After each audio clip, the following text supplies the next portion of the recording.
हो कहिले पास कहिले फेल जीवनका टेन्सन धेरै आमाले सुझाव दिन्छन् बुबाले सिकाइदिन्छन् तर साथीको त एउटै ज्यालो गो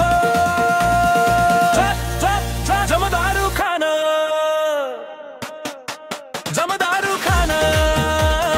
साथी बोलाउँछ जान जिन्दगी कति टेन्सन उसलाई त एउटै ज्ञान जमदारु खान